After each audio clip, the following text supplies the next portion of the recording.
Tiene la palabra Xavier Bonal, que se centrará en el tema de la educación.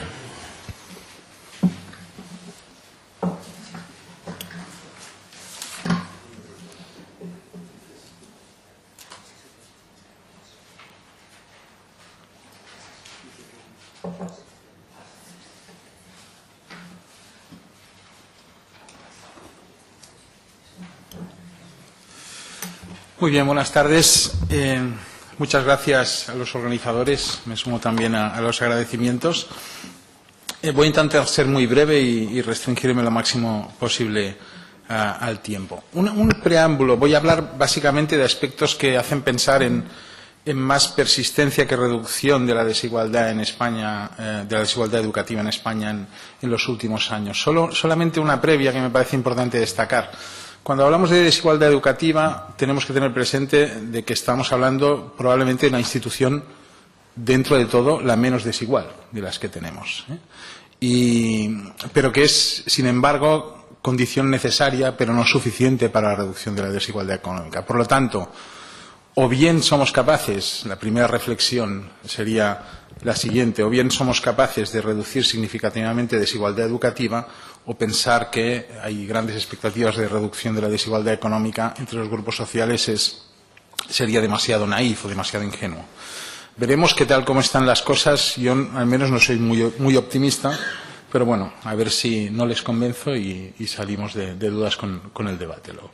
Bien, voy a ocuparme de tres cuestiones, básicamente. Un plan prácticamente telegráfico, aunque con muchos datos. La primera es cuestiones que me parecen fundamentales sobre el contexto para entender las desigualdades educativas en España. ¿Qué particularidades tiene España? ¿Cuán raros somos, como decía el profesor Ocaña, respecto al tema del trabajo? También en educación creo que hay algunas rarezas destacables. En segundo lugar, mostrar la fotografía de algunos indicadores de desigualdad educativa para finalmente centrarme básicamente en algunos aspectos de los límites y los efectos de algunas políticas educativas. Evidentemente no se puede abordar todo, voy a ocuparme básicamente de aquellas cuestiones que me parecen especialmente significativas. Vamos con lo primero. Primera cuestión, ¿qué factores específicamente de desigualdad educativa hay en España? Primera consideración, la herencia de un sistema educativo dual y profundamente desigual. Venimos de un modelo educativo donde el Estado, como saben, delega prácticamente en la Iglesia Católica la provisión educativa. Esto genera una gran dualización con un sistema educativo que funciona a doble velocidad y hoy día sigue persistiendo, si se fijan, grandes diferencias en alumnos en educación pública, concertada y privada en los países de la Unión Europea, con la excepción del caso de Bélgica y el caso de Holanda, que es muy particular, que hay un gran debate dentro de la OCDE donde hay que colocarlo, si es escuela pública o privada, pero España mantiene niveles de presencia de la escuela concertada muy elevados. Es decir, el hecho de tener un sector muy amplio, financiado públicamente, pero que es de naturaleza privada, genera y sigue generando determinados desequilibrios. Hemos visto antes el indicador que mostraba el profesor Ocaña sobre el profesorado. Hay alguno más que hace pensar que esto lleva a una dualización persistente. Una salvedad con ello. No todas las comunidades autónomas tienen el mismo comportamiento en este terreno y por lo tanto hay comunidades autónomas con porcentajes muy elevados de presencia de escuela privada, otros mucho menos, pero ese no es el único indicador. Hay comunidades autónomas que tratan muy bien a la escuela pública a pesar de tener un gran porcentaje de sector concertado, caso del País Vasco, por ejemplo, mientras otras tienen gran porcentaje también de escuela privada, pero no tratan tan bien al sector público, como es el caso de Cataluña, como veremos, por ejemplo. Segundo factor, voy muy rápido porque si no nos da tiempo. Polarización de la estructura de cualificaciones. En España arrastramos lo que sabemos que es un efecto generación muy significativo. La polarización se va reduciendo con el tiempo. Hay una generación no cualificada que va desapareciendo, pero persiste un gran porcentaje todavía de población con niveles de cualificación inferiores a educación secundaria, segunda etapa, inferiores a la educación básica. Esto es una cuestión muy importante. No pongo aquí datos del PIAC, por ejemplo, de la encuesta sobre competencias de la población adulta de la OCDE, pero estamos en el furgón de cola de Europa. La población adulta tiene niveles de competencias muy bajos. Desde el punto de vista de cambios en el modelo productivo, etcétera, no podemos contar con una población altamente cualificada. Y sí, en cambio, tenemos un porcentaje muy significativo de población joven que ya accede a la enseñanza superior. Lo que nos falta es probablemente rellenar, al vaciar, digamos, la primera columna, y rellenar la segunda en educación secundaria de segunda etapa. Y esto inevitablemente tiene da un peso muy significativo a los factores externos como determinantes de rendimiento escolar. Lo digo también como avance a veces de las posibilidades y limitaciones que puede tener la política educativa en un entorno en el que el rendimiento educativo está altamente condicionado por el nivel, por ejemplo, de renta per cápita de las comunidades autónomas. Es decir, el nivel de riqueza marca muy significativamente aspectos como las tasas de graduación en bachillerato, marca altamente los resultados en matemáticas en PISA, marca grandes diferencias en función del nivel de renta. Por lo tanto, tenemos un sistema que, como veremos, ha reducido mucho la desigualdad porque veníamos de un sistema altamente desigual inicialmente, pero que mantiene pautas de reproducción social muy significativas porque tenemos un porcentaje muy elevado de población adulta poco cualificada. Y después hay una cuestión menos explorada que a mí me parece muy significativa, que es las particularidades de la expansión educativa en España. Y aquí me refiero especialmente a lo que se conoce como la hipótesis de la desigualdad máxima mantenida. ¿Qué quiere decir esto? Que lo que sabemos por parte de la investigación internacional es que los niveles de desigualdad, igual que las curvas de Kuznets en economía, crecen al principio a medida que se expanden y a partir de determinado nivel empezamos a reducir, porque se democratiza la educación, etcétera. Pero diversos análisis, y hay algunos investigadores europeos muy interesantes en este terreno que están haciendo investigación sobre ello, invitan a pensar que estamos en una tercera fase, por decirlo así, donde vuelven a repuntar las desigualdades educativas. Hay una razón muy simple, es la rotura del efecto techo, del techo de cristal. Es decir, cuando democratizamos, reducimos las desigualdades por abajo, pero a partir de cierto nivel, si los grupos sociales que ya tienen mayor cualificación todavía tienen la posibilidad de acceder a más, ese nivel de desigualdad aumenta. Y es exactamente en este terreno en el que estamos. Si miramos, por ejemplo, cuánto somos capaces de reducir la desigualdad educativa, aquí se comparan, por ejemplo, los niveles sociales de las diferencias por clase social.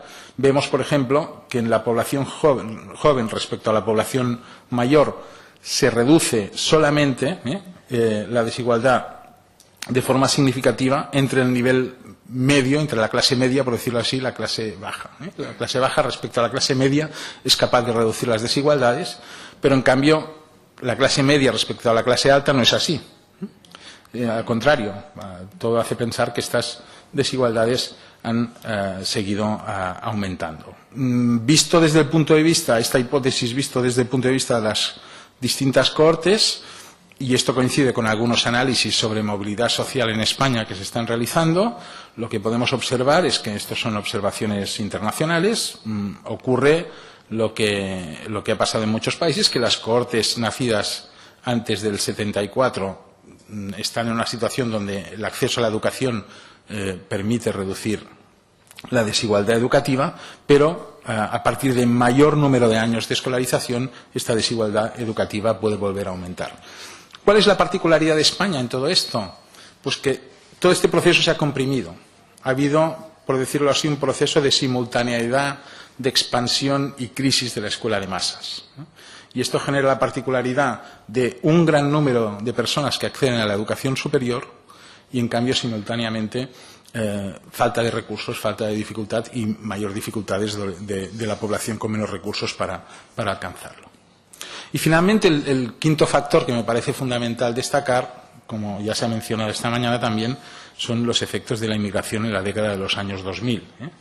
Tenemos un sistema educativo que ha tenido que absorber una llegada acelerada de alumnado inmigrante hasta alcanzar un nivel medio próximo al 10% como punto máximo en el conjunto de España, si bien por comunidades autónomas hay diferencias también significativas. Hay regiones donde el alumnado inmigrante supone prácticamente el 15% casi, mientras que otras prácticamente no tienen.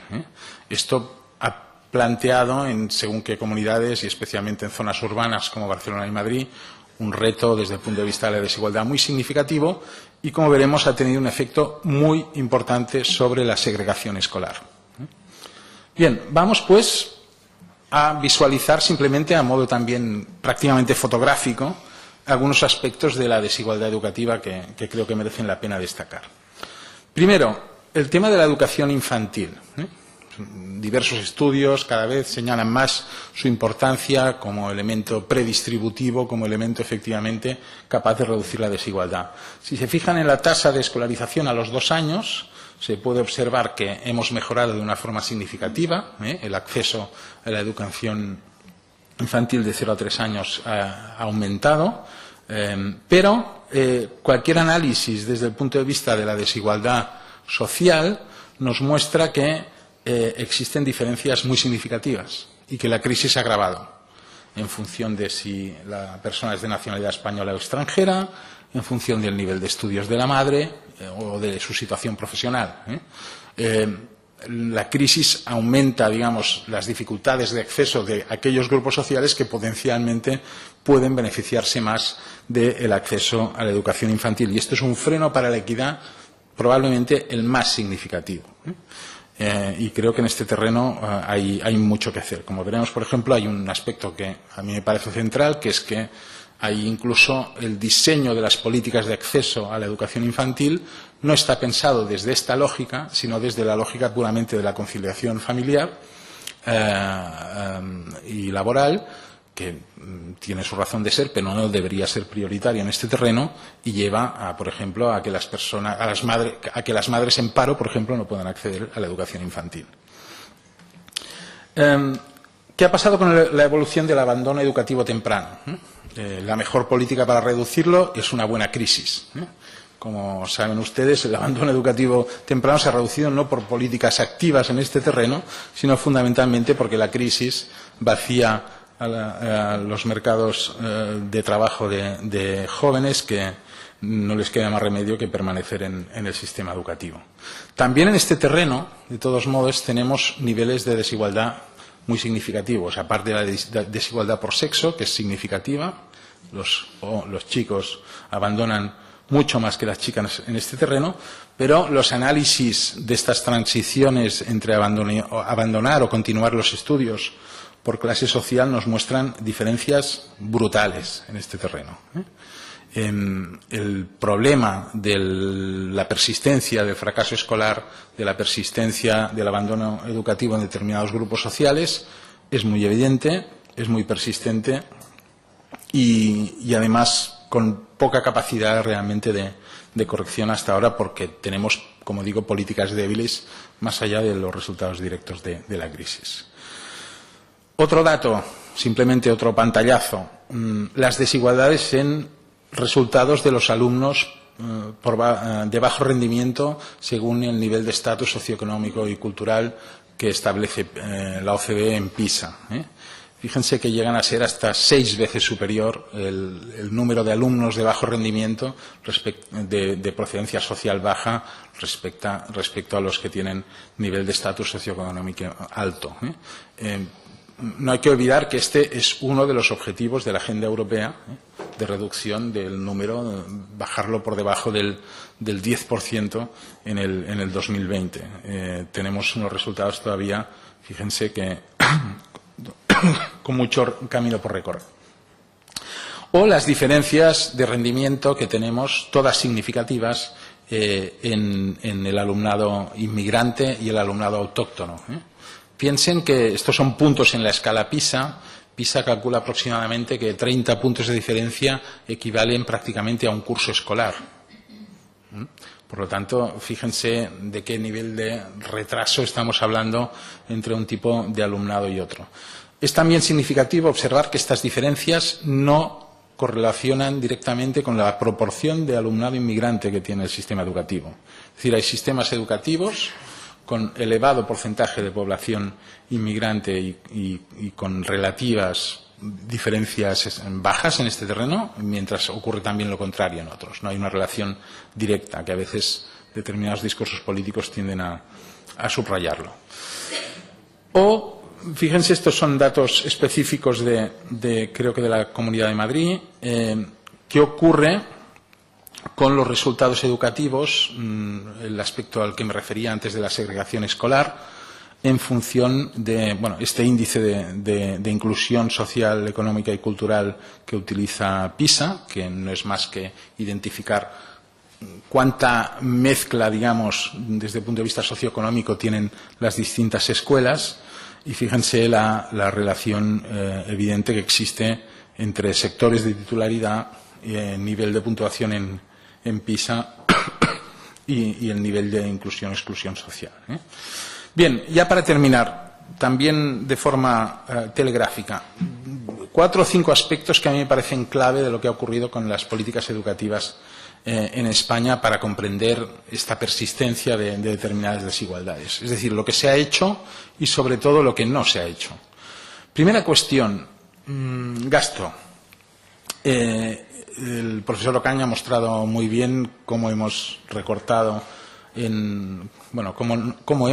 primera persona plural no me gusta, cómo se ha recortado, no me siento corresponsable en absoluto, cómo se ha recortado en educación en España desde la crisis. Estos datos lo muestran. En el primer gráfico, pequeñito de la izquierda, se puede apreciar también la línea roja sobre gasto privado. Igual que ocurre en sanidad, ha aumentado el gasto privado a la par que disminuía el gasto público, un elemento claramente inductor de mayor desigualdad. Pero el recorte es evidente y muy significativo, hasta alcanzar este 15% en función del año de referencia. Esto ha supuesto que España sigue estando sensiblemente por debajo de la media de la Unión Europea en gasto, en esfuerzo sobre el PIB. Hemos visto en el gráfico anterior del profesor Ocaña que claramente se reducía el esfuerzo respecto al PIB, por lo tanto hemos recortado más de lo que incluso la contracción económica ha invitado a realizar. Y la reflexión que quiero realizar, de todos modos, es en la línea también de la reflexión del profesor Ocaña, de que las diferencias territoriales en este terreno son muy significativas. Fíjense, por ejemplo, la diferencia de gasto público por alumno en el sector público entre Andalucía y el País Vasco, que son los dos extremos. Son realmente, quizá la expresión es escalofriantes. Y cuando miramos el gasto público por alumno, público y concertado, también vemos diferencias muy significativas. Pero si se fijan también en la evolución entre el año 2010 y el año 2013, ocurre exactamente lo que decía el profesor Ocaña. Hay comunidades autónomas que han contraído el gasto significativamente, caso de Cataluña de forma muy clara, caso de Andalucía también, mientras que el País Vasco lo ha reducido poco en el sector, si miramos sector público y concertado, pero en términos agregados prácticamente en otras, o se ha mantenido o ha aumentado un poco. Por lo tanto, las diferencias territoriales, que ya de por sí son significativas en este terreno, se plasman también en las pautas de gasto por alumno. Cataluña puede ser considerada, por ejemplo, una comunidad sensiblemente bienestante o rica, pero, por ejemplo, en el tema educativo tiene tasas de abandono educativo temprano muy significativas, porque hay absorción por parte del sector del turismo. Por lo tanto, estas contracciones tienen un claro efecto. Pero hay una cuestión sobre la que quiero reflexionar respecto al tema del gasto, porque fíjense que es muy a menudo uno de los mensajes que nos llega es acerca de la ausencia de relación entre gasto público y rendimiento.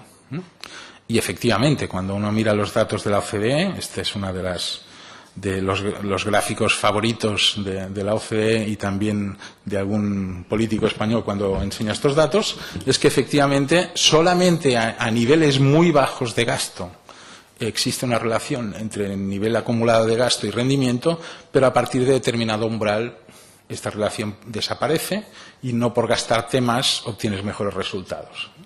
Y tenemos casos como el de Polonia, ya no digamos Shanghái, ¿no? Pero el caso de Polonia, que se gasta relativamente poco para obtener un buen resultado. Uno de los análisis que nosotros realizamos a raíz de esta cuestión es analizar no la relación entre gasto y rendimiento, sino entre gasto y desigualdad de rendimiento. Y fíjense que en este caso la relación existe. Habría que explorar más a fondo el nivel de profundidad de esta relación, pero el hecho del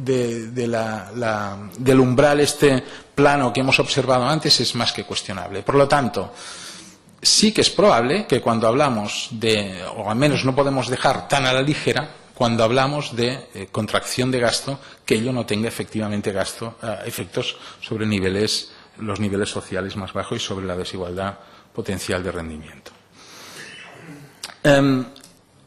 Cuestiones relacionadas disculpen, con la segregación escolar. Aquí lo que ha ocurrido básicamente, este gráfico simplemente responde a la observación clara de relación entre inclusión socioeconómica y bajo rendimiento en matemáticas, en PISA. Esta relación es una relación fuerte y existe. PISA ha tendido a identificar que esta es una de las variables más significativas para explicar las desigualdades educativas, el nivel de segregación interescuelas que hay en los sistemas educativos. Y si miramos este gráfico, por ejemplo, por comunidades autónomas, podemos observar que hay niveles hay diferencias también en este terreno, pero que comunidades como Madrid o Cataluña tienen niveles muy bajos de inclusión social, es decir, tienen niveles de segregación muy significativos.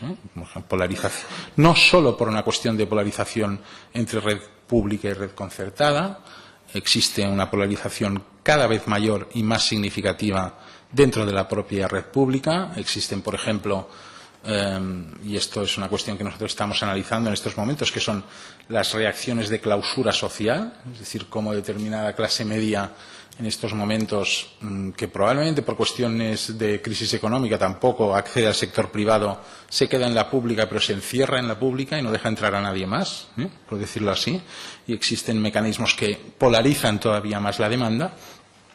Y existe también una cierta coincidencia entre ausencia de inclusión social y de inclusión académica en algunas de las comunidades. Paso y quiero centrarme en dos cosas más, simplemente. Una es el tema de la repetición. El tema de la repetición está además dicho de forma insistente por parte de la OCDE, que es una política cara, injusta e ineficaz. Y efectivamente es cara, injusta e ineficaz.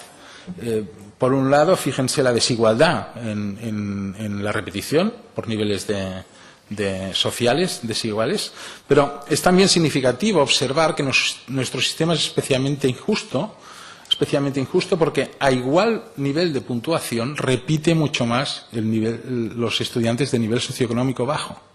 No es una cuestión de rendimiento, es una cuestión de discriminación en gran medida. Fíjense que para iguales puntuaciones PISA, los estudiantes de nivel socioeconómico bajo repiten mucho más que los de nivel alto. Último aspecto que quiero abordar muy telegráficamente es el tema de las becas. Esta es una de las debilidades probablemente de nuestro sistema y que además la contracción de los últimos años pues lleva a pensar que ha sido una asignatura, sigue siendo una asignatura pendiente.